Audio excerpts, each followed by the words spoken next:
This podcast is a member of the Voices of Wrestling Podcasting Network. Visit voicesofwrestling.com to hear the rest of our great podcasts, as well as show reviews, columns, opinions, and updates across the world of wrestling.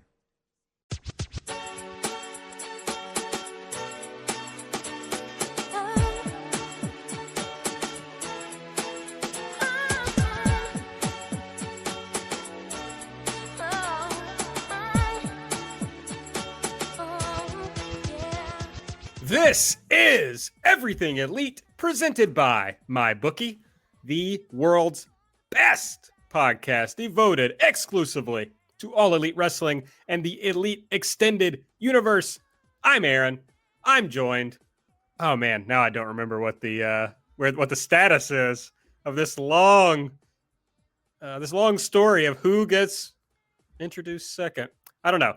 I think I did Nate several times in a row. So I'm joined by. He's got an M on his hat for Mike. It's Mike Spears. What's up, Mike? Yes, and then the green and orange hat with an M on it. The M stands for Mike. It also stands for University of Miami. Hey, y'all. It's your old pal, Aaron Mike Spears. I exist just as much as I did last week. Take it as you will. You know, I'm doing all right. I've kind of, we're about to enter November, a very chill month where nothing big is going to happen across all landscapes of our lives. So, I'm doing all right. I'm hanging in there. Had a tropical storm roll through the compound this morning, and me being the big dumb idiot I am, and a Florida man, decided to go to the grocery store right when the tropical storm was passing through. So, I'm keeping on, and I had decent luck. No down trees, and I'm here in one piece. How are you doing, Big Cat? I'm good. I'm good. We had a long argument before the show about whether I actually have free time or don't have any free time. So I'm in this real existential place right now of trying to figure out how much free time I actually have. Important stuff. We're also joined by Nate, aka Epitasis. What's up, Nate? What's up, Aaron? What's up, Mike? It's me, Nate, third member of the podcast, here to talk about some all elite wrestling. It's the upstart wrestling promotion founded by the Elite and Tony Khan. Just wanted to give you an origin story here for what we're going to talk about on the show. 96 episodes in, good idea to do. Someone might be a first-time listener. I was not saying that sarcastically. Yeah. Would you call AEW a startup? Yes. Well, I said upstart, right? You did. Upstart is now upstart and startup mean the same thing, basically, but they're opposite configurations. They are. Put that in your pipe and smoke it. I hate when people are like, when people refer to AEW as a startup. It's just like very annoying to me. It's not like, okay, well, call out Tony and Cody and Trevor just by name. No need to shy away from it. I'm saying you don't know who you're talking about. This isn't an app. It's not app elite wrestling. That's not what startup means. That's my joke of the week. App elite wrestling. We'd gone a few weeks without an Aaron Bentley joke of the week, and I think we were better for it. Woo. If you want more of my thoughts on startups, you can head over to @everything AEW. I'm at Aaron like the car. Nate is at Epitasis. Mike is at Fuji Heya. Big boost in the follow. Not a big boost, but I got a little boost in followers for the for the Jericho tweet for exposing our good friend Chris Irvin. You did personally, because the pod account certainly had a good boost. It blew up. It did not go so well for me. I probably got 10 followers out of it, like 100 followers to the pod account. Hey, got you past 650. That's good for you. Yeah, I was happy about that. I've been hovering, so I was happy for that to happen. I want to. What inspired you to look up? Because obviously, there are from time to time, people go searching on the open secrets to see who's making what kind of political donations. These are relatively common posts that go viral on Twitter. But these were Chris Jericho's first ever political donations, I believe. What inspired you to go and do a new search here this week? All right. I'm trying to remember because I was back in the mindscape. Well, no, I was in the Everything Elite Patreon Discord. Oh, okay. It's all coming back to me now. So, okay, here we go. You guys are gonna get the origin story of this tweet right now. An oral history of that tweet. Huge. So Jericho posted an "I voted" selfie, right? And that led to some discussion in the Patreon about whether he had ever voted before. I think I suggested I'd be surprised if he'd ever voted before. And someone, I apologize, but someone said he probably never voted until Trump came around. And I don't know, that just ticked off something in my brain of like, I wonder if he donated any money to Trump. And so I went over, checked out our good friends at Open Secrets and typed in Chris Irvin. And yeah, it popped right up there, $3,000 from Jericho to the Trump fundraiser, the actual Trump fundraiser, and all in October of 2020 for some reason. Yeah, I'm sure. I feel like maybe even I had previously looked, because when he had Donald Trump Jr. on the show, I feel like people looked up whether he had made any donations, because that's kind of what you do on Twitter a lot of the time. So very funny that it's only here in October where, that money is going to make a huge difference. But what do you have? What I want to do is I do want to, in the context of our show and speaking officially for the show, I do want to censure you and, officially reprimand you for this heinous invasion of privacy. Those are his private affairs. And it's not right to, talk about things that are in the public record and explicitly supposed to be in the public record. Yeah, I think this is a good time for me to apologize to Chris Irvin, a.k.a. Chris Jericho, for putting his very private, confidential business out on the internet. But I mean, in my defense, read the tweet. It's right there. I just love when people get excited about politics for the first time in their lives, even at the age of 48 or whatever. Every time I think about Chris Jericho's money, I think about when he sold his house and he had like a moving sale, and he had like he sold boxers, a basket of his underwear for like 50 cents or whatever. And it's like, wow, Chris Jericho really wanted every last penny to go to Donald Trump. And it's something that, like, just with like the timing of everything, like, how much do we think that like he got real sauce one night and having his first like thing of political action, he shot a cool grand over to Donald Trump, woke up the next morning and was like left on the screen on his phone, hungover. I was like, I didn't realize if I did this or not. I should probably just do it again just in case. Because it definitely, like, I get the vibe of someone that he was off his tits and he decided that he was afraid of his money and all the good arguments that his good friend Donald Trump Jr. told him on his podcast. And he did that. Because, like, that's the wild thing. Like, I would understand a little bit if it was, hey, I'll go on your show if you will donate to my dad's campaign. Like, I understand, like, pay for play or whatever. It's gross, but I get that mindset. But doing it like in such succession and then doing it over like what you're supposed to personally do really screams to someone that's like, oh, I didn't even look for like a political action community. I didn't do any work. It definitely was something that like he was in his hot tub and he probably was like drunk off his ass. Like, I need to do this. And so, of course, Chris Jericho did this. So I just typed in. It's stuck in my brain now that he did these first two donations on October 6th and October 7th of 2020. So I just typed in October 6, 2020 to see like, okay, was there an inciting event, that led to this to happen? Mm-hmm. You could say it was that the president cut off negotiations for COVID-19 relief. That got Jericho excited. Mm-hmm. You could say Trump was discharged from Walter Reed that day, so Jericho was it's like a get well present. Sure. He's exactly. Like, oh, yeah, well, it's for my buddy. Just get out of the hospital. Yes. But I choose to believe that the real tie is that October 6, 2020 was also the day that Eddie Van Halen died. Oh, that's it. That's it. Eddie, I miss you, man. $1,000 to Trump. I really miss you. $1,000 Trump next morning. Yeah, he probably got halfway through the form and had Eddie Van Halen typed in there as his name, and then was like, oh, fuck, no. How do I do this in honor of EVH, the legend? So, can we do an open secret search to see if there was another donation that was done on October 6th in the name of Eddie Van Halen? Because that is my next question here is, did he like thought he got through Eddie Van Halen and was trying to do another one? Because like, I think that's like the thesis you're proposing is probably reality It's a combination of the two of us. He was drunk in his hot tub crying about his good friend Eddie Van Halen, who I don't know if he's ever met once in his life, and thought what's the best thing to do is to give $1,000 to the big dumb president who got COVID and just got out of the hospital. So last night I went down this Limp Bizkit rabbit hole. I was looking for concerts to watch earlier this week. Somebody suggested Rage at Woodstock 99. I watched that and then decided I needed to watch like everything else from Woodstock 99. So I watched the Limp Bizkit set, and this just, sent me into a dark place where I discovered a story that Eddie Van Halen, he and Fred Durst once talked about Eddie Van Halen joining Limp Bizkit after Wes Borland quit.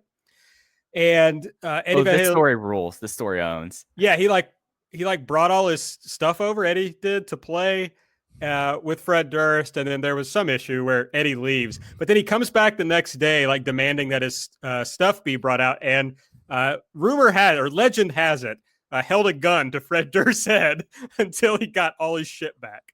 So you're not telling the whole story. He showed up there with like jeans on, no shirt, and like in his Ferrari, and held a gun to his head. Sorry, Mike. I didn't know you were the Eddie Van Halen story ombudsman.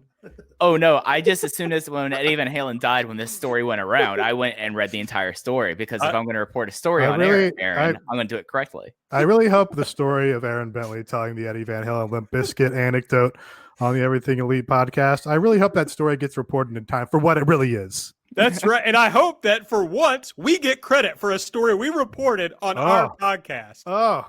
All right, let's just hear this out. I didn't know that October 29th was airing of grievances, or airing of grievances. Oh, that's Mike's joke of the week. Let's air this out. Boom. So, this is a free show. I hate to give out, paywall information for free, but it's out there. So, and this is a good time to talk about this. On our last instant reaction show after the last pay-per-view, which the name of it escapes me, but whatever the name of the last pay-per-view was. All Out. It's the second time they've done this. Okay, All Out. We did an instant reaction show with our good friend, Adam, a.k.a. Wiccaface Springs Eternal.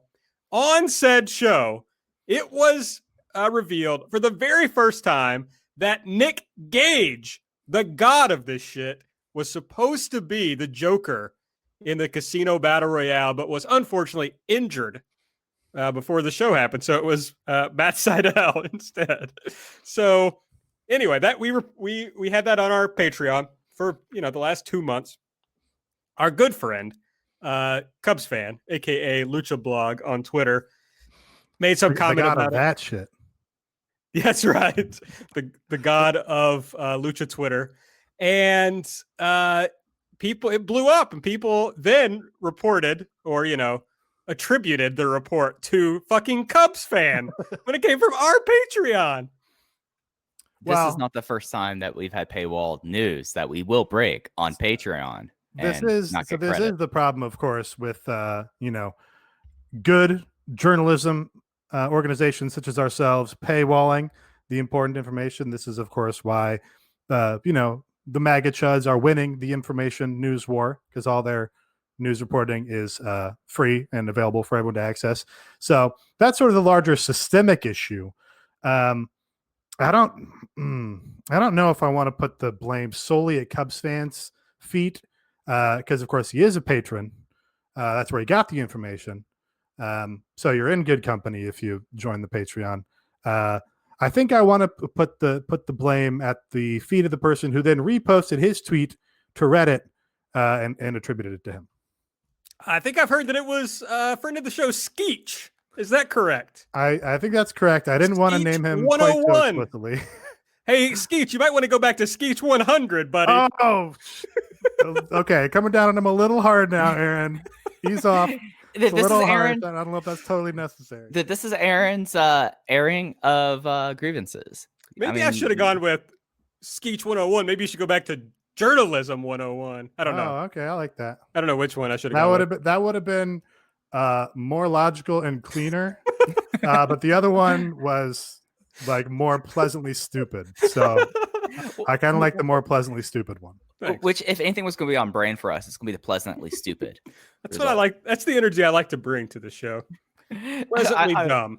I mean, as we're staring down the barrel of episode 100, maybe we should really just for episodes 100 to 199 just get really dumb. I mean, I'm already like half dumb as is. So, Aaron, join me in this. All right. Yeah. So I got to air one more grievance. Jeez, I don't even know this one. To all the people who quote tweeted my tweet to say, "Oh, big surprise, Chris Jericho supports Trump." Yeah, fucking no. I just thought it was funny. Also, it is a big surprise because it was the first political donations he'd ever made in his 48-year life. The guy who argued with me, he was like, he's been making these donations for years. And I was like, dude, fucking search it. He's never made a donation before. And he responded with a winky emoji. And I wanted to choke the life out of his body. Ugh. There's most tweets have no utility whatsoever and are an active impediment to both communication and just societal good in general. But the tweet genre of, oh, this is not surprising, or like, oh, everybody knew this, like, has less than no utility. It's just like absolute noise that only serves to undercut what the actual issue of the thing is. It's like, hey, yeah, no, this isn't surprising, so actually it's fine, which is a fucking stupid position. Also, you see it a lot of times when it's like, oh yeah, everybody knew Louis C.K. was an abuser or whatever the fuck. It's like, okay, you're halfway to victim blaming at this point, because for all the people that didn't know that, you're making it feel like it's their fault. So that's stupid. Tweet less and never tweet that. It's just funny because half the people were like, oh, are you surprised? And the other half of people were like, well, I'm out on Chris Jericho then. It's like, well, some people were surprised. So it's like the same thing about like people highlighting when someone brought up Black Lives Matter and he did All Lives Matter. Like, it's something that, I mean, get it all out on the table. You're not entirely clear of where people truly stand.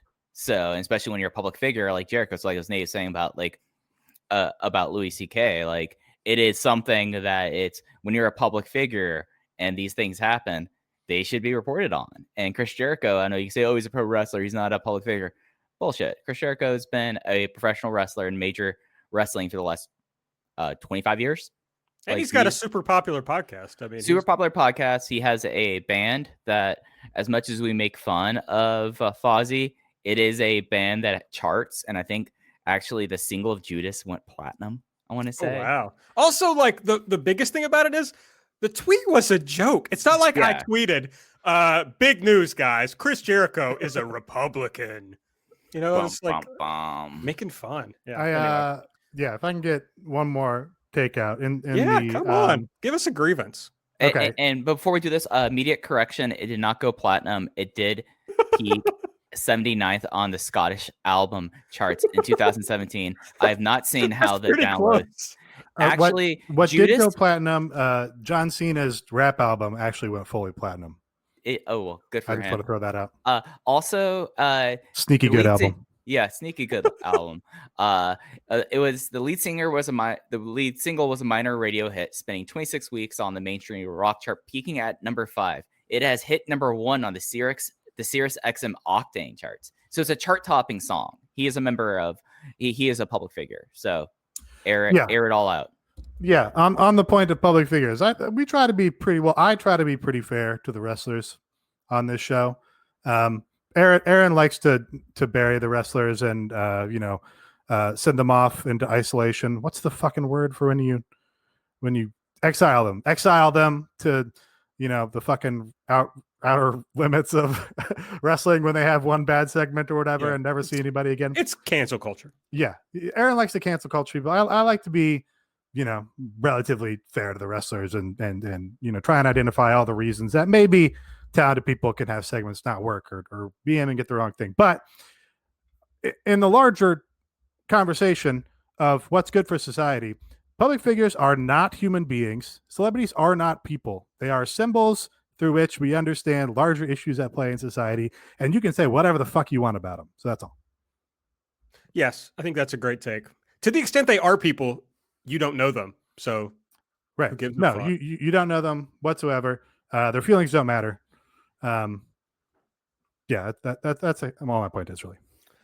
Okay. Yeah, obviously you should subscribe to this podcast. I think that's clear. Make sure you get this as soon as it pops into your podcast feed. Give us a 5-star rating and a review on the Apple Podcast app. Tell your friends about the show, and make sure you subscribe if you want one scoop every, 3 to 4 months at patreon.com/everythingelite. Okay. I also want to tell you about our friends at MyBookie. There's no shortage of games going on right now, as everybody knows. There's also UFC cards. There's prop bets on the presidential election. Not sure if you can bet on which AEW wrestler will contribute to Donald Trump next. But all the major sports are there, even if some of the big playoffs are ending. Also, all the little sports are there, as Mike always tells us about every week. So make sure you go over to MyBookie, sign up. When you do, use the promo code ELITE, ELITE, to claim a deposit match, dollar for dollar, all the way up to $1,000. It's designed to give you a little help and a head start on your winning season. So use the promo code ELITE. Mike, I had a big weekend. Oh, you did? MyBookie, because they were dropping these lightning deals. Yeah, and they'll do this, and it's always awesome when they do, because they'll do something that completely like changes like things are, and it's to the benefit of the sports bettor. Yeah, you got to you keep your eye on MyBookie, because I logged on and it was like, okay, the Ohio State, whoever they were playing, that game was coming on at noon. So I logged on at like 11:45. And they had dropped the spread. It was Ohio State minus 27, and you could get it for minus 21. So I jumped on that, and it's free money basically. Yeah, and it's something that there was one of the ones that they did last week as well that I was able to take advantage on. I think it was actually an NFL score. It was an NFL score that I was able to hop on to. And it was the Jets game. Oh yeah, it was the Broncos versus Chiefs this weekend that I was able to do that. And they do this all the time, and it's not just to like NFL, like they will have MMA bets as well.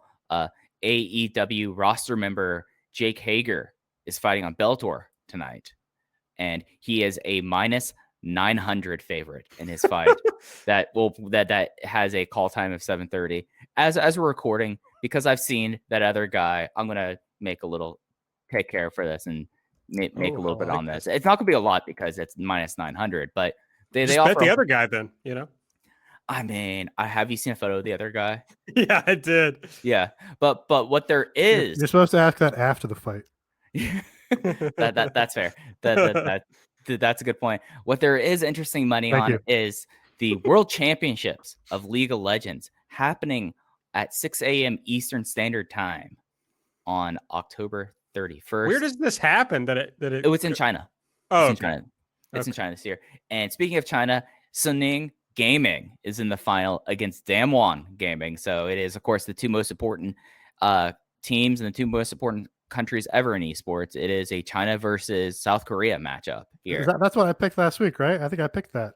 Yeah, yes, you did. Nice work, Nate. So Damwon is a minus 270 favorite. Let me see what the map spread is, because it is a best of 5. The map spread, the map spread right now is Damwon 1.5. So, Mike, did you watch the new KDA music video? I have not watched the new KDA music video yet. Did they have the one the full like vocal, the full like thing that we talked about a couple weeks ago, that they had someone that was a fake music artist, so they gave them their own Twitter account? Like, did they have them on this? I think so. It's all the computer generated League of Legends characters doing this thing, and they don't have any of the real K-pop idols in there. And yeah, I just saw that it came out. That's all. That I think they'll be doing a live performance on Halloween then. But you can do all this through MyBookie. Yeah, just want to remind everyone, MyBookie, sign up, use the promo code ELITE to claim a deposit match, dollar for dollar, all the way up to $1,000. Yeah, promo code ELITE exclusively at MyBookie. Okay, it's time to get into, this is a show exclusively devoted to All Elite Wrestling, as I think we've proven on this episode. Time to get into Elite. We're Delete. If you're new to the show, this is where we say what we liked and didn't like on the show. Nate, your elite pick from this week, please. All right. Really got a wide selection of quality pro wrestling matches on this television program that I could select as my elite segment from this week's show. I think I'm going to go. What I'm going to do is what AEW should do. I'm going to take the easy route. I'm going to go with the big singles match main event with your top star, Kenny Omega, against your should-be top star, Penta El Zero Miedo, in the main event. Really good match. Comparable to their all-in match, I think. I think that's fair to say. And it felt like a big-time main event with stakes. They went all out. It was a spot befitting a blow-away singles match instead of doing a, 25-minute tag match in the first segment of the show and doing all your high-octane PWG kickouts right as the show begins. They instead did that in the main event spot, which makes sense because it's the main event. And yeah, it was really good. Omega, I think, in, coming back to this heel character, has, basically turned it on, basically found himself, or, maybe it's just that he found the character that we're all a little more comfortable with or a little more familiar with. But the nice touch of coming out with the AAA Mega Championship and rubbing it in Penta and Phoenix's faces was great. And the match delivered big time. And the thing that really I took away from this match was how strong Penta was in this position. And he's someone that, he often gets overshadowed by his brother Phoenix for obvious reasons. Phoenix is one of the 10 best wrestlers in the world. And they were able to, Penta was able to be so creative with some of the stuff he was doing in this match that with the week-to-week story now was that Kenny just completely was on a different galaxy than Sonny Kiss last week. This week, he actually kind of met his match somewhat, and Penta was able to play into it in such a cool way. Like the way that he got out of the first one-winged angel tease, I felt like that was really cool, going for the arm snapper. And then before that, doing the Kenny was propped up on the top ropes as if he was going to try to go for a standing moonsault press, or the position that Will Ospreay gets people into for the really bad looking kick.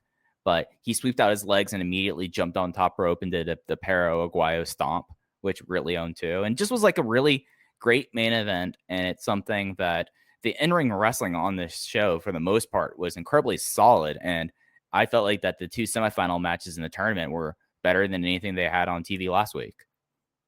Yeah, all the patrons, all the listeners on Twitter, basically everybody was saying elite, the wrestling on this show. The wrestling was good. So yeah, hard for me to disagree with that. I think it's interesting, that I talked about last week that Penta and Phoenix haven't really been presented as big singles guys. But maybe it's just, I don't know if it's our built-in knowledge, interest, but Penta felt like a big enough guy to be in this spot here. It felt good. And it was good. I liked it. Going to cut in here, do some live reporting on the Jake Hager fight, which is currently occurring. Wore the same inner circle shirt to the ring, or to the octagon, that he did in his previous fight. Also has a big AEW logo right across his dick and crotch. So that's pretty exciting, I think. That's excellent. Wait to see if you have to let us know if there is a Hager effect that happens. If you hear me scream from a distance away from the microphone, that means he need Mr. Brandon Colton in the nuts 2 or 3 times. There we go. All right, Mike, your elite pick of the week. Staying on the note that the wrestling was good, my elite pick of this week, and it's someone that often I malign his singles matches, but he was up against my favorite wrestler right now who is wrestling in AEW actively, and that is Wardlow versus Hangman Page. This was exactly the kind of singles match that I like out of Hangman Page. I felt like this was easily his best singles match since the PAC series last year. And they really Wardlow each time he gets an opportunity like this on a bigger stage, such as the cage match, which yes, that match was all about Cody and you plug someone in there and you hope that they deliver. But Wardlow over-delivered in that match, if you ask me. He did the exact same thing with Hangman. It looked absolutely awesome. He had the Swanton bomb tease. They went about 3/4 of the ring, And then they kept Wardlow strong in the finish, and it made it feel like that with how Wardlow's been built up in singles matches, that Page overcame something and looked really solid here. And I really enjoyed that as well. And it just was like a great 10-minute opener, and it was my favorite thing on the entire show. And this is kind of like, it makes me wonder, like, now that we have the tournament finals that we all were kind of expecting, what kind of match we're going to be seeing out of Hangman Page. Because if it's more of this style of Hangman Page with how Kenny is portraying himself now, then that could rival the AEW Men's World Title match as the possible match of the night. Yeah, this match is also really strong. Really loved the double buckshot lariats as the finish. Both these guys just made those spots look awesome. And you beat Wardlow, but you barely hurt him at all, if at all, because of the strong finish that they had in the match.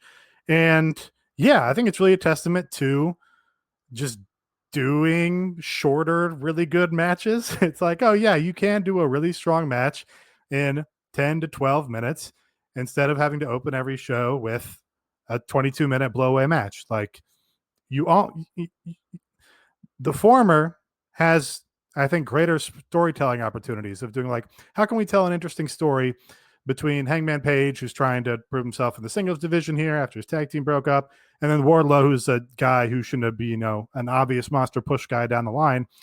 And you just get a more effective story here than doing, oh, they went toe to toe for 22 minutes, they kicked out of everything, and then one guy just eked out a win. Like, they told that story with like Will Hobbs and Brian Cage, and it's like, yeah, it was a good match, but there's very little like storyline articulation when every big match on the first segment of your show is, oh, both these guys are totally even match. They're going to go 50-50 and do a bunch of crazy spots and kick out of everything. And then one of them is going to eke out a win. Like, there's not much there. Anyway. Yeah, this brings to mind listener, friend of the show, Sean Cedar on Twitter, who said he loved the 2 tournament matches, as well as the decision to have them book into the show. I think the way that you're talking about, Nate, that they really, this format worked better than like the thing they do every week, as you were talking about with the big 20-minute match at the beginning. And I think it's also time to say that, like, yes, I think it could have been taken as a bit at times, but Wardlow is like really good. Like, he does exactly what he's supposed to do. Yeah, and he presents himself in a great way, I think, everywhere he appears. He never betrays the character at all, even when he's on BT or Sammy Guevara's vlog or whatever. Like, he always has that Wardlow presence, that indefinable Wardlow presence. And yeah, he's like, you kind of have a glut of too many guys who are good on this roster at this point. But hopefully at some point we get real crowds back so you can just get behind him and give him like a huge real push. And it's something that they've done enough stuff with Wardlow now, both on Road 2 and then in the promo immediately before this match, that we do know sometime in the future we will have a program between him and MJF. And the sooner that crowds are able to come back safely, then like the sooner that you're able to do the crowd swell, because I fully believe that Wardlow finally being like, okay, this is enough, and just clocking MJF and then giving him an F10 should get a much deserved huge reaction. And I hope that happens in front of a big crowd. My elite pick of the week, I'm just going to keep it on the matches, and I'll stay on brand. It's the Serena Deeb versus Layla Hirsch match for the NWA Women's World Title.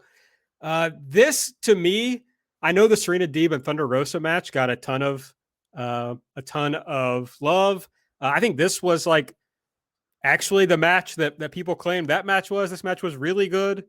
I think Layla Hirsch is excellent. Maxwell RBR made a good point on Twitter that Layla Hirsch has such a distinctive style where she really brings like the idea of combat into her matches. Like, she doesn't let people just do things.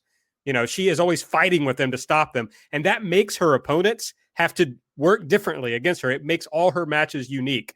So shouts to Maxwell for that very good point. And this match was just really good. Our patron Chelsea, her elite, Layla vaulting from dark to a title match inside of 24 hours. Very good. And yeah, shouts to Layla Hirsch. She rules. Yeah, I was pretty impressed with her. I think I knew that she was, quite good. We'd seen her at Stardom in January, and she felt like she'd come a pretty good way since then. Even, I mean, granted she's young, so you're going to make those big steps when you have a lot of matches. But given the pandemic and everything, I don't know how much opportunity she's had to work. But did not at all strike me as someone who was in the CCW dojo or whatever a couple years ago. Seemed ready for the spot here in her national television debut. And it's something that she is a person that I feel like is someone that you could use and build a division around. Like, I don't know if she has like she's like a workhorse like character. Like, she's someone that could come in and you can count on her, because I can't remember, and I've watched a lot of her indie stuff. I can't remember like last time I've seen Layla Hirsch have a bad match, to be honest. Like, it's always like good with the circumstances or exceeding to great. And I mean, the phrase is you always need ditch diggers. And she's someone that right now you could have her be a workhorse who could end up being a top of the division person, and someone that has such a unique and just, and I hate saying the word inspirational story, but she has like such an interesting life history that, like, if we start telling the story of Layla Hirsch's life and talking about her upbringing and then coming from Russia to the United States and all of that, I mean, she's a very compelling person. So I feel like that this is like someone they can knock it out of the park with very easily if they keep on having Layla around, and I don't see a reason why she shouldn't be around. If they give anybody time to knock anything out of a park. Yes. In women's division. This is a pro Layla podcast for sure. One more listener elite. This is also from our Discord. Drake says Matt Jackson's earring was elite. I have to agree. Yeah, if you want to went deep on Matt Jackson's earring on the Patreon, discussing because of course they had the big reveal of it on Being the Elite and the backstory. We actually got the origin story of Matt Jackson's earring.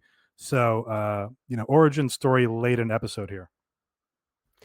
Now, Nick Jackson's hairline, I worry about a little more. And as you know, as guys, a lot of our identity is wrapped up in our hair, in our hairlines, how it feels getting a fresh cut, how we style it before we go out, which we don't really do anymore.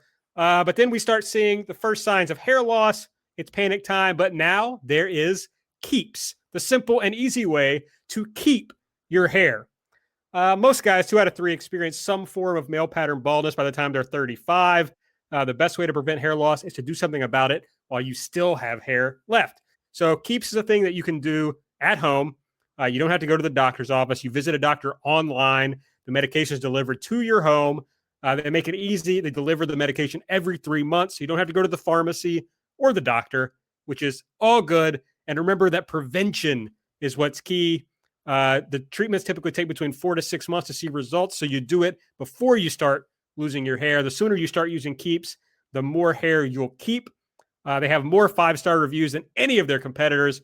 More than 100,000 men trust Keeps for their hair loss prevention medication. The treatments start at just $10 a month, and you can get your first month free with the promo code ELITE. That's keeps.com/elite, KEEPS.com/elite. I know that sometimes I look in the mirror and think, I should have started on this before now. Maybe the old hairline is too far gone. But maybe we'll try it out, see what happens. Keeps.com/elite. All right, let's get into the deletes this week. A weird show, I think, where very weird. All the wrestling was good, everything else not so good. Nate, what was your least favorite thing from this week? So really, I think got my pick of 2 segments here. What was odd about them and odd about the construction of the show is the 2 segments were back to back, which they don't typically do, because we've heard that the ethos for the company is they want to stay with in-ring action as much as possible because that keeps viewers' attention. But we had 2 talk segments on this show, and I'm going to pick, or 2 extended, prolonged talk segments on this show. I'm going to pick, I guess, the less bad of the 2, which is the Young Bucks and FTR segment. Young Bucks sitting down with Excalibur, FTR sitting down with Tully Blanchard. And I think I appreciate what they were trying to do. I think they were trying to clean up the story a bit, give us an explanation as to where the Young Bucks are at, their motivations, how we got to this point with FTR. The Young Bucks were kind of caught between this thing where they were trying to, bring their edge back by super kicking people all the time and being dicks and all this stuff. And that story's been told at length on BTE.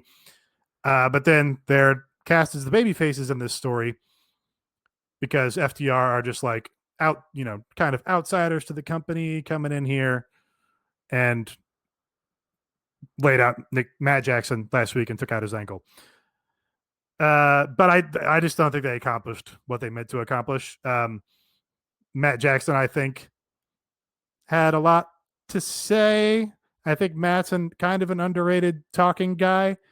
But we just didn't get, I think, the clear explanation of how we're supposed to reconcile all those things, which is kind of, maybe it's an undoable task. Like maybe they just got this feud to this point, and this story to this point, and there's no way that you can just sort of retcon it or fix it with a single promo segment. But pretty much FTR didn't bring anything to the table.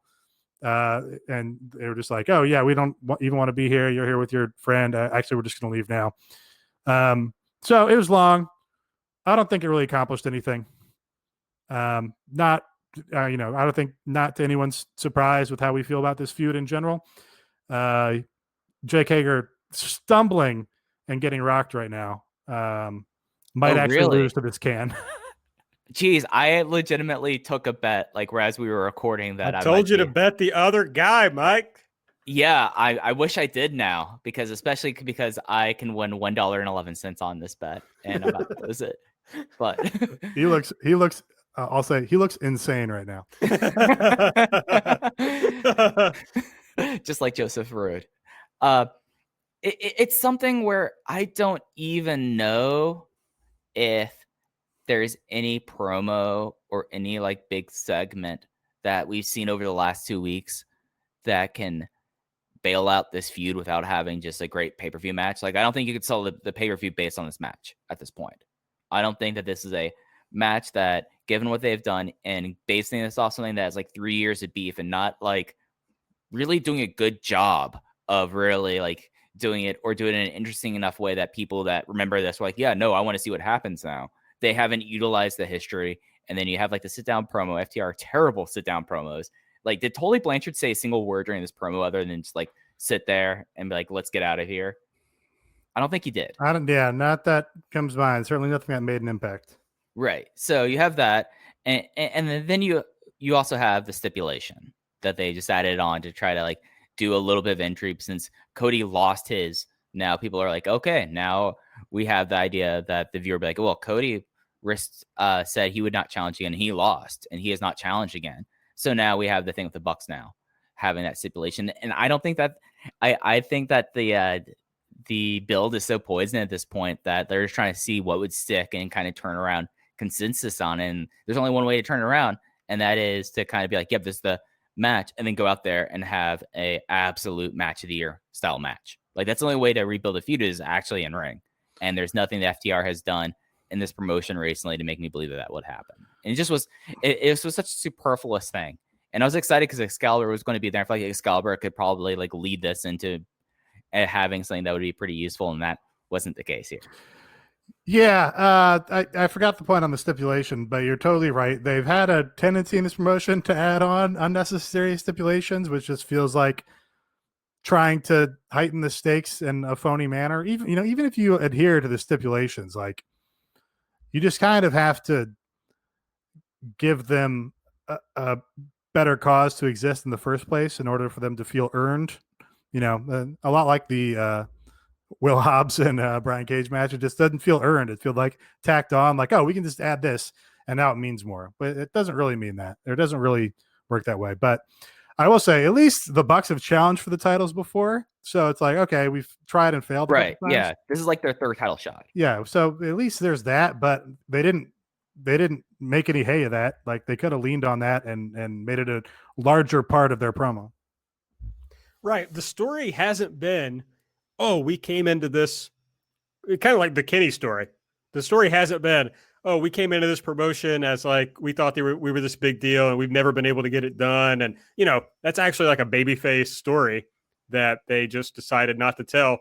And the weirdest thing for me about this was that I agree with you that that Matt rather is underrated as a talker, but I don't think he was very good in this segment. He really was like stumbling over himself. And it was like, okay, this was taped and you had like all week, to look at this or redo it. And they didn't. So I'm not sure. They got no points across that made any sense to me. And then our friend Dax, who I just hate Dax. He posts on Twitter, nobody will give us the time. So I'll say it here. This is the biggest tag match of this generation. Okay. That's one way of picking it, Mr. Bald FTR. I swear to God, I thought you were doing a listener, elite, or delete. And I'm like, we have a listener named Dax. And you said, I hate him. And I'm like, dude, I don't think we want to be calling our listener and telling them we hate them and shit. Yeah, I was about to mark time and be like, all right, I'm editing this out right here. No, I love our listeners. I do not love FTR. I was like, I guess that is a bad take. I agree, man. But weird. I was fucking adrift there for a minute. Hey, has Jake Hager really set you off? Like hard, Jake Hager's fighting has put you off that much? Jake Hager does have the advantage right now. He's got this other guy trapped against the cage and is throwing some knees toward his torso and not his genitalia. But he is for sure losing this fight at this point. So he's got to do something in the final 2 minutes. They got to give Hager the decision here. Got to the Hager effect. He's got. I mean, I would love if he loses. Tony's got to fire him. Like you cannot have a Bellator YouTube preliminary loser. He get low blow. He's a low blow. Yes, he got low blow. Oh, Seriously, Hager punched him. The guy was keeled over. Had like kind of raised his torso from the position where he was trapped. And then Hager had his right arm free, started raining 1, 2. Oh, chew. Wait, who hit who in the dick? Hager hit the other guy. Of course, Hager does. This was a fist-based Hager effect. Hit him at least one time, maybe 2 or 3 consecutive times. Just direct shots to the aforementioned genitalia. See, that was foreshadowed when I brought it up earlier. And now they're restarting. Here we go. Unbelievable. This is like, what a brand. Okay, they don't have to fire him now, but they do have to start. They have to bring back the Hager effect and throw more low blows. I mean, that's kind of the only thing that you can do. Wow. What a life we are in. I mean, he's the new Mike, age. You're so right. What a time to be alive. What a time to be alive. The new age Keith Hackney right there. I don't know. Do either of y'all know who Keith Hackney is? Not at all. Keith Hackney was a karate fighter, and I think it was UFC 2. Who I only know one karate fighter. Well, wait, let me think. Karate fighter Aaron Bentley. Well, let me give you a hint about the karate fighter I know most well. Are you going to talk about Hanan? No. Oh no, she's a judoka. Yeah, she's a judo player. That's on me. No, I'm talking about a good man, a kind man, who likes to make sure lots of people see his comments. Oh, as seen by Julian? No, this is such a bad inside joke that nobody cares about it. So I know who you're referring to, the legend Mike Roberts. Okay. Yeah, let's just move past it. Let me tell you what Keith Hackney is before I give my delete. Keith Hackney was someone on UFC 4 who won a fight because back then UFC 4 did not have any rules, where he hit repeated low blows on a guy named Joe Sun who's a terrible person who was in the first Austin Powers movie. But this guy won by punching him in the dick repeatedly, and apparently that's what Jake Hager did. All right.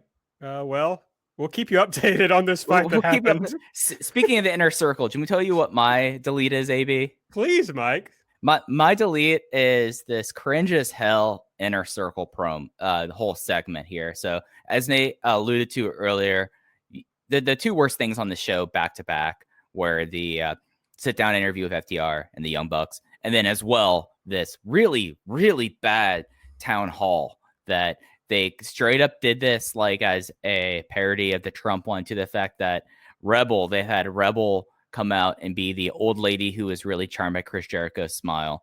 Luchasaurus was at this. It went on forever. They did try to salvage it at the end with with Jericho saying, "What haven't I done to join?" MJF saying, "What haven't I done?" He says, "You haven't beaten me." And then he said he'd do anything to win. You did have the idea that both Ortiz and Sammy are very much against this, and they're against this match.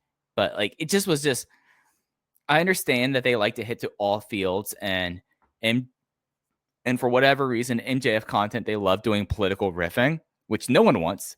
Like, I've yet to hear someone say like this segment owned, or someone who said this segment owned that wasn't like someone that was very obviously like trolling for responses or is like just a weirdo on Twitter. It's just there's such fatigue right now that the idea of doing like political parody and doing bad political parody, like sub Saturday Night Live political parody, is just cringe. And I would not be surprised that when quarter hours come out, if this turns out to be a massive turnoff, just because it just was so bad and there was like no point to it. They had Eric Bischoff out here for this, talking about JFK. Like, what was the point of this? Like, an absolute waste of time. That if you take these 30 minutes out of the show, you have a really great 90-minute wrestling program that was all about wrestling and building up matches. But like, these two segments were just absolute dog shit. Yeah. So this was not good. It was very long. It was longer than the other one even. I do think they accomplished a little bit in that they were very clear about establishing both groups' sort of motivations and, explaining why MJF wants to be in his group now when he's, been talking about how great he is and how he's, past everybody. He's better than everyone. And why would he need, a unit behind him now? So I think they did a good job in at least addressing that content of the storyline. But yeah, the whole premise, just fucking tired. Don't need that. I do think there is probably an audience out there that sees them parody the Trump woman and goes, "Oh, I know that from real life. That's very funny." And I guess Rebel is like brought a good energy to it, but does absolutely nothing for me. On the BT recaps, talk at length about how the Luchasaurus humor just does nothing for me whatsoever. Jake Hager won, which is a bullshit finish, a bullshit result. He was fucking out. Yeah, on baby, stool. My check cashed. Hey, congratulations, Mike. I won $1.11. $1.11. Split decision. He was on his stool, bleeding, doctored, fixing his face, while the other guy was taking a victory lap around the ring. Ridiculous result, but I guess that's what you get in MMA. MMA. Yeah. But yeah, the humor didn't land for me. MJF just seems like he's made to do WWE skits, and I don't want to see WWE skits. I want to see Moxley and Kingston promos, dueling promos. I want to see I want to see stories. If you had people talking on the mic, I want to see stories advance another way than prolonged comedic skits. This is all very contrary to what I said last week, but last week was surreal enough and weird enough and closer to the like Orange Cassidy best friends brand of, absurdist wrestling, that it's a different thing, I think, than this, which is just like bad sketch comedy. Yeah, the whole thing was like, unfortunately, when we judge wrestling, we almost have to judge it with like WWE is like has a light that shines on whatever take you are giving, right? Like just because it has monopolized the field for so long. And the idea was essentially this is something that WWE like might have swung at but would have missed miserably, like they would have not gotten the point. And instead, the town hall thing just felt like it was ripped off right off of WWE TV. It was exactly what we don't want to see in what is supposed to be the alternative to WWE. I would say that you wouldn't see this in WWE because WWE would not do something like that was happening 2 weeks ago. Like this really felt like a Saturday Night Live. Yeah, you're right. No, WWE would be referencing something from like 8 years ago, probably. They would probably reference the fly that Mike Pence had on his head next month. Chris Jericho says he wants to put the Inner Circle in a lock box. Yes. Oh, perfect. Yes. Yeah. No, like definitely would be doing like lockbox jokes or having like a bad Will Ferrell impersonation of George W. Bush. Yeah, it was not good. This just seems like this is what Jericho wants to do, and it's like, just go back to WWE then, man. Yeah, he definitely wants to do it and wanted to sit in the role of Trump there. Interesting. Chris Irvine from Odessa, Florida. I think somebody also accused me of doxing Chris Jericho. Oh, no. That was the one that like made me crack up. And like he talks openly about his real name in his books. Like the other one was somebody said, "Oh, I think this is Doctor." Did you see that one? No. That might have been when Bix quote tweeted you, or Brandon Howard Thurston also did a post about the one other donation under the name of Chris Jericho. But somebody was in there was like, "Oh, I think these are doctored actually." Yes, I definitely doctored it. Yeah, and I'm going to make sure that Chris Jericho, just like friend of the show, Dinesh D'Souza, goes to prison for fake donations. Also, I want to say to people, yes, I know that the federal contribution limit is $2,800 and that Chris Jericho gave $3,000. But there is a difference between the general election donation and the primary election donation. And if you donate over $2,800 but less than $5,600, they will simply apply part over $2,800 to the other election. There were like 100 people in my things like, oh, Chris Jericho is going to jail for this. Like, okay. My delete, I'm just going to hop right on the back of listener at Atlas Reed Lad 33, who said, hate Sheeta being a solid long-term champion with zero storytelling or build behind her matches.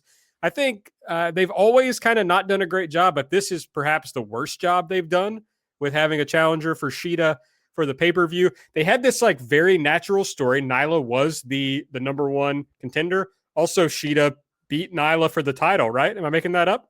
So yeah, she beat her at Double or Nothing less than 6 months ago. Right. So there's like a story which they haven't referenced at all in the build to this match. You know, they 1 week left. And then they do the whole thing by, so Nyla cuts this, or actually Vicky cut the promo where she said Nyla wasn't going to wrestle until she got a shot at Sheeta, which that's a good little thing. If you'd built on that, that would have been interesting. But instead, the next time they reference it is Alex Marvez apparently informing Sheeta about it for the very first time in a backstage segment. And it just makes everybody look dumb. And it's bad. And it's just, you know, another mark on the side of the ledger of Tony Khan and this promotion just not being particularly interested in women's wrestling. Yeah, I think it kind of stinks because I think Nyla wins, and that kind of is like, oh, you didn't bother to do a build here whatsoever. You know, we just had a pretty good build to Sheeta winning the belt from Nyla, and then had a great babyface moment with her winning that title. You know, she didn't have a ton to do in the interim. She had a little back and forth thing with Thunder Rosa, which was a good stopgap measure, but didn't really have any weight behind it because there's no, you know, you're not building anybody in your own company that way. And then, yeah, just like no build for this. The only way this makes sense is the only thing that Nyla's done in the interim is she was like, oh, I lost. Everybody has a manager. I need a manager. Now she has a manager. Logic would dictate that the manager plays a role here and how this rematch, because it's just a rematch, develops. So Vicky's going to cheat and win the title for Nyla. That's all I can conclude.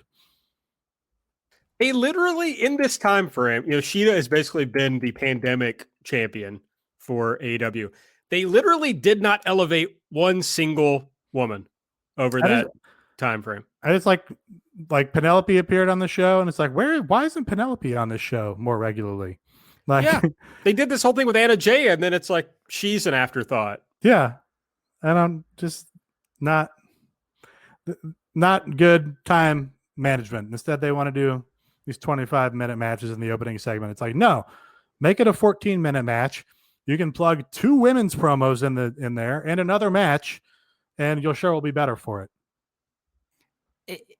It's just something that you like look at this, and I don't know how anyone could have any confidence. So like you're reverting back to Nyla most likely when there was like a pretty obvious thing. It's like, oh, Nyla refocused, got a manager, and should have like tore through people to build up to this rematch. Like this is a very obvious thing to book, and it's such an afterthought that it's like not even worth us like putting a lot of thought into it, because apparently most of the company isn't. So why should we at this point? Like it's so dumb at this point how bad it is about this. All right, well, we can move from there right into the ratings for this week. AEW up slightly from 753 to 781,000, up to 12th in the demo, and up to a 0.32 for their best demo number in quite some time.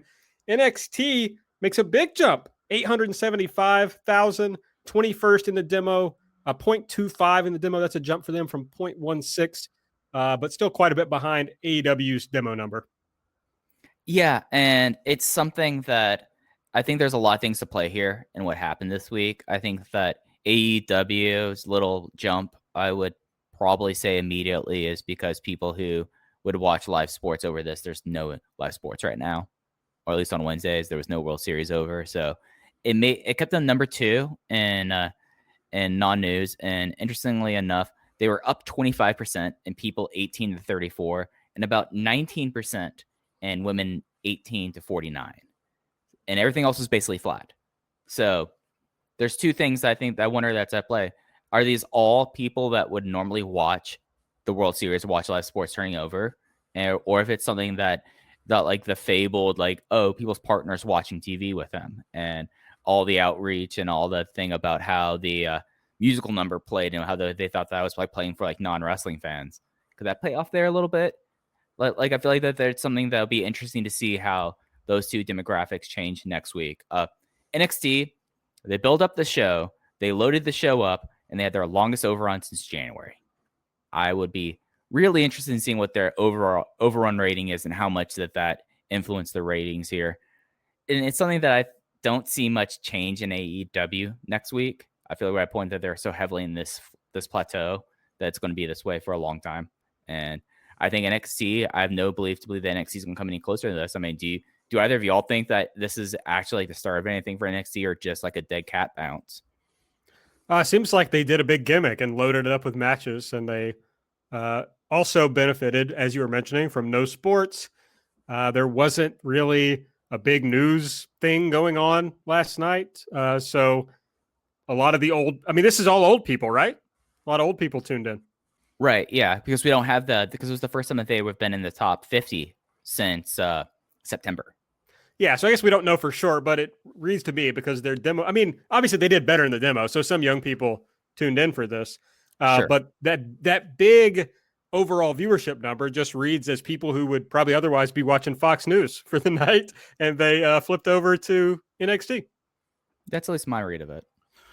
I just think it's not really fair for WWE to exploit the Halloween Havoc branding. I think that is historically the property of WCW, whose heir apparent is obviously AEW, and WWE should relinquish it. I couldn't agree more.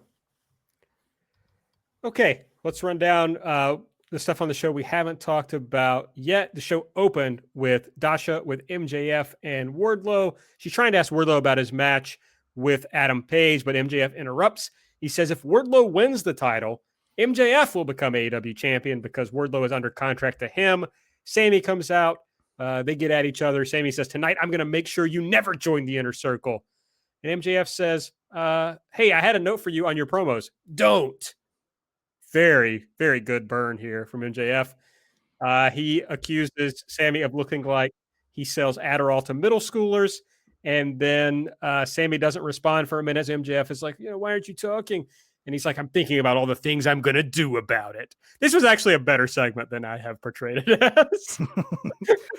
I don't know. The fucking Adderall to middle schoolers line just felt like, oh, yeah, he overrode a little insult. It's good. Got to get that in there. Yeah. That's MJF, baby. I know. That's what he does. I know. Sammy was the standout in this segment. Well, I don't know. Wardlow was pretty good too. But here's my thing. Wardlow's facial expression was great. Going, really? Are you gonna take this title from me? There were 2 stars in this segment, and neither one of them were MJF. I guess they're setting. This is just like a weird thing because obviously he doesn't get close to the title because he loses this match to Adam Page. But I guess we're just continuing to drop little seeds that are gonna bloom one day into a Wardlow MJF feud. Right after this was Hangman defeating Wardlow with double buckshot lariats. One was not enough, baby.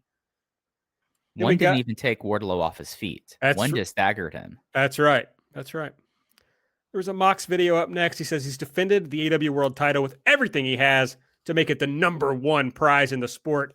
But on November 7th, it's not about business. It's personal. He's not defending the championship. He's going to weaponize it. I'm not sure why I'm doing every promo as if it's like a blockbuster movie.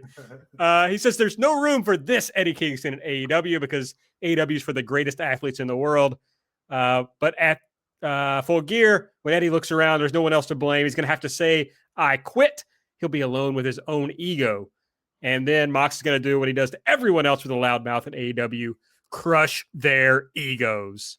This was good. Good promo. Another good one from Mox. Yeah, I can't believe the two best promo guys, the two best English-speaking promo guys in the world had two more great English-speaking promos on this show. Imagine watching these shows, seeing Mox's promos, seeing Eddie's promos, and saying, MJF is just the best promo guy that exists. Yeah, that's if your idea of a promo is a 1980s WWF heel wrestler who has a side job as a garbage man or whatever. It's insane. I mean, these guys are showing you like actual good promos every week. Eddie Kingston is out in the ring. He's tired of talking, though. He says, so tonight he's going to beat up the guy who tried to steal his shine in the Battle Royale, from which, by the way, he was never eliminated. And sure enough, Eddie Kingston defeats Matt Sydal with a bulldog choke. He takes Mox's move here. Good little thing. Eddie keeps the choke on after the match. The bunny brings a mic to him. And then Eddie does this kind of weird bit where he pretends that Sydal is Mox and keeps telling him to say, I quit. Yeah, I liked it. I mean, I liked all of it. It was all good. It was a solid thing. And, Eddie being the person who pays attention is something that I really enjoy. And him bringing it out here, then having Allie, and they brought up the fact of how Allie's back in the family and that she played QT Marshall. You know what I mean? You're pulling the best angle from Dark and putting it on TV here. I'm just all about it. And, I think like Matt Sydal's turned out to be like, I don't think he's ever going to be a star in this promotion, but if you have a Matt Sydal around, like you keep him around, like it's Matt Sydal. So I was pretty okay with this. Yeah, a really good guy to have to be able to job your Eddie Kingston's. Like, I guess in WWE it's like a tag hand or whatever, but for a period, one of the best guys on the independents period and New Japan briefly. I'm talking about his post WWE run. And yeah, you just have him here to like make Eddie Kingston look good and have Eddie Kingston brutalize him for a little bit. That's great. That's what a tool to have. Next up was here's a quick fact about this. This was their first singles match against the two of each other in 15 years. Wow. It's pretty wild. Where was that match? IWA Mid-South, NWA No Limits, Point of Impact 2 from the Muscatine National Guard Armory in Muscatine, Iowa on October 28th, 2005. Wow, IWA versus NWA show. Huge. Wow. Next was the Bucks FTR segment, then the Inner Circle Town Hall. We got a video from Taz saying the clock is ticking for Will Hobbs to make a decision. Then the TNT title match. Cody defeated Orange Cassidy with the Crossroads after John Silver pump kicked Cassidy. After the match, we see Darby looking on, and then Billy hit 10 with a Faymaster. Yeah, this was a good match. This was a solid match. I think the lumberjack match is I downgraded it in that moment.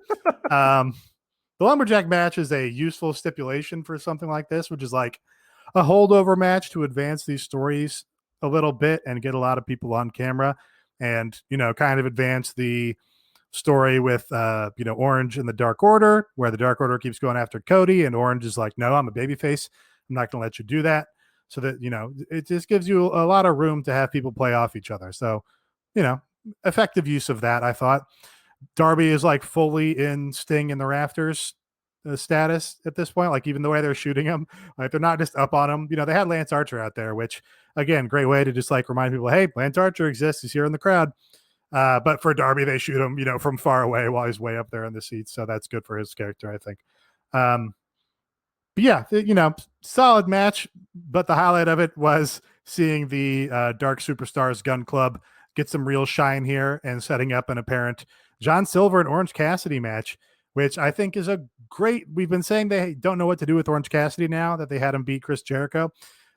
Using him to lift up their next most over guy or their next gotten most over on BTE guy, John Silver, is, I think, a great idea to put those guys together on the pay-per-view.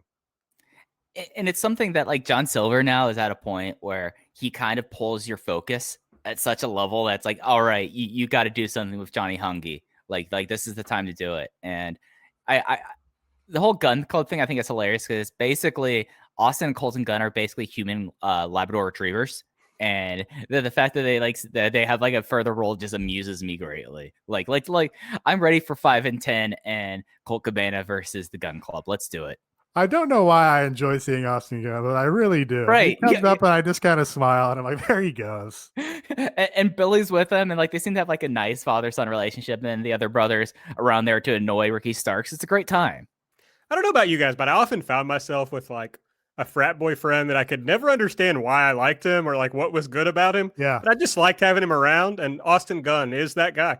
Yeah, for sure. I totally know what you mean. I think John Silver is also that guy, but John Silver is like a little more agitated and a little more bizarre. Whereas he's Austin much Gunn, weirder. yeah, Austin Gunn's a little closer to your normie bro, but just still has a likable energy. He does. I'm going to do my one complaint about this match, which is, of course, I know it's a babyface versus babyface match, but a babyface gets cheated out of the win, and there's nothing. Now Orange Cassidy just moves on into this John Silver feud, and he's gotten basically cheated out of this TNT title. So it's just that's annoying to me. Alex Marvez with the Best Friends. Miro and Kip show up, and they have presents for them for Halloween. A very real gift giving holiday. Yeah, holiday where you give gifts. Of which Trent said, you don't give presents for this holiday. Great. Yes. One of the best single lines on the show, by the way. That was good. And of course, they brawled. Well, Kent. Fuck. Trent had another good line here, and I've forgotten what it was. He said, it was just, they say trick or treat. And he says, neither. He's just not participating. He's like, yeah, they just have the right tone to make anything and work in this promotion. It's just a great thing that that they understand. Just let Trent be weird. Let Trent be Trent. He's going to say things like this and he'll crack people up. He's just a great non sequitur guy. All right, let me see if this works here better than it did in the Discord. I do think that Chuck Taylor should leave the Best Friends and join the Gun Club so that he can be the fourth gun. Fourth gun? Get it? I got it. AB, obviously. AB, that's fine. Okay. Is this no, I've got no fucking clue what it is. Okay, don't worry about it. It's a pun, sorry, buddy. Kind of. I would have loved to have sold it for you, but I just didn't get it. It's fine. Mike participated. He did. Thank you, Mike. I throw it up. Next up, Serena Deeb retained her NWA World Women's title by defeating Layla Hirsch by submission. And then we did Alex Marvez with Shida, where we set up the challenge for Full Gear. And then, folks, the semi-main event on this show, Shawn Spears defeating VSK, probably with the C4, but I don't know. I didn't even write down what the finish was. It was the C4. You're right. After the match, a guy in a costume is heckling him. Shawn Spears pulls him over the barricade, drags him into the ring, and folks, it's Scorpio Sky. Friend of the show, we mentioned him earlier, Cubs fan, had the best tweet about this, saying, "I've been waiting for such a long time for someone in a bowl mask to be in AEW." That was my single takeaway from this. I think I like this. You can always rely on somebody in a giant mascot costume being unveiled as someone to attack someone else. It's a pretty reliable segment. And just most of my thoughts about this were, oh, thank God, if they're going to do a feud between these guys, at least they put it on television for 1 week instead of it being strictly on AEW Dark or the one episode of Late Night Dynamite. It's like, oh, like Jesus, they gave him the 4 minutes necessary for this to feel like a real feud. Also reminded me of the video game Bully by Rockstar. Anybody play Bully? Yeah, I did. Good game. Great soundtrack. And then the real main event that we discussed already, Kenny Omega defeated Pentagon with the one-winged angel. If you enjoy the show, and I know you do, I mean, this has been a great show. I know you're having a good time. Head over, patreon.com/everythingelite. It's almost the first of the month. November is going to be a huge month. on the Patreon. It is the 1-year anniversary of our Patreon, so we'll be doing it big. This week, we had a little game put together by our old pal, Mike Spears, where we put together some very funny cards, including, free agents, people who aren't involved in AEW. And I know a lot of our listeners really enjoyed it.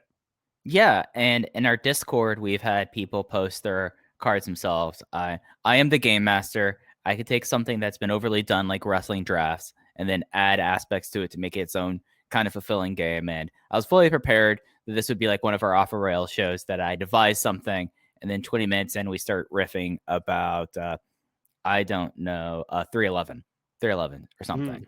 And instead, it was like a really fun show, and we all put like a lot of thought in these cards. And I'm thinking of new games in the future for us to play, because it seems that everyone loves playing games with us. So it was a good time. The game master is hard at work devising new schemes. New schemes. Yeah. Also, we you can vote on our cards. Please go vote, because Nate is beating me right now, and I don't like that. So, am I winning overall? Yes, you are. Yeah, I had a feeling. I'm in third place because people do not respect the greatness known as Mean Girls International. I'm in second place, probably because I booked Killer Kelly in 3 matches. 3 matches. Oh my God. Yeah, I didn't see a problem with that at the time. No. You're like, No. that's great. I build these games for y'all to find a loophole and exploit, and I should have said, you cannot have a one-night tournament on these cards. And a match in international waters, Aaron. Where were you, game master? I didn't need any loopholes to exploit. Mine's a straight ahead card, which was reasonably accomplishable. So there. Well, go listen. Here's some big stuff coming up this month. We're gonna do. We'll do our Full Gear retrospective. We always like to go back a year and look at the previous show and do a preview of Full Gear. We're gonna do a Full Gear instant reaction. And for our anniversary, we'll be doing the Full Gear Instant Reaction, our episode of Light, and our main show, this free show that week, will all be live for our patrons. So sign up this month. $5 will get you all those shows live. And we record on Wednesdays at 6:30. So if that helps you out. Thursdays at 6:30. We don't record on Wednesdays. The show hasn't happened yet. Thursdays at 6:30. So. I secretly get the results way ahead of time, and I send them to Aaron and Nate, and we react to it. Yeah, no. So we'll have that. There'll be posts all about it on our social media. We also should we talk about the next episode? This is AB. Yeah, sure. So, as someone who has spent the quarantine basically going back through the long lost promotion of Dragon Gate USA, I am coming on to This Is next month in November to do This Is John Moxley. I have a lot of gems, and I have a lot of wild promos I'm going to be showing AB during this time.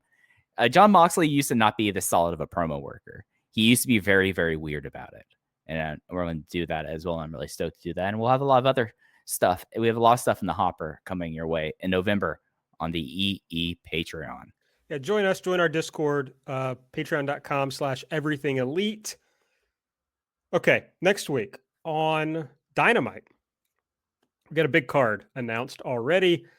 Sammy Guevara and Ortiz versus MJF and Wardlow. Miro versus Trent. Sean Spears versus Scorpio Sky. Cody and the Gun Club versus the Dark Order in a 6-man tag. Mox and Kingston will be face to face, and Chris Jericho will be on commentary. And here's what we have for the full gear card, at least so far. The men's world title, an I Quit match. John Moxley defending against Eddie Kingston. The TNT title, Cody defending against Darby Allin. The tag title match, if the Young Bucks lose, they will never challenge again for the tag titles. FTR defending against the Bucks. The women's world title, Hikaru Shida against Nyla Rose. The finals of the world champion contender, whatever tournament. The Eliminator tournament is what they're calling it. Kenny Omega versus Hangman Page. Jericho versus MJF. The Elite Deletion, Sammy Guevara versus Matt Hardy. And on the buy-in, we're going to have Orange Cassidy versus John Silver. So that's probably the full card, right? Probably. Could be one more match. I feel like there'll be another women's match on the buy-in if past president means anything. So probably will be like Big Swole versus I don't know, Serena Deeb. Probably. Who knows? I just put more thought into it. Yeah, than literally no way to know. It won't be Ty Conti because they have to be worried for the rest of the division that she'll just kill them, hurt them very badly. Much of a shooter. Yeah, I mean, she is a black belt judoka and is training Brazilian jiu-jitsu. She probably has had more martial arts training in her life than Jake Hager did today. And it's plated as well. Maybe they should start getting her to Bellator. That would work. Yeah, that would be good. All right, well, hey, follow us on Twitter at Everything AEW. I'm at Aaron Like the Car, Nate's at Epicist. Subscribe, rate and review, tell your friends, and go to patreon.com/everything elite. I'm also at Fujiheya, Aaron. Did I not say that? No. Oh, I'm sorry. I usually just do my patter. It's just muscle memory at this point. So apparently it's not, since I got left out there. I'm sorry. Mike is at Fujiheya. That's Fujii Heya. Fuji, as in Don Fuji. Heya is a Japanese word for room or house. So that's everything you need to know, I think, about that. Nate is done with us here, so let's go. All right. For Mike, for Nate, I'm Aaron. We'll see you next week. Goodbye. No, God damn it.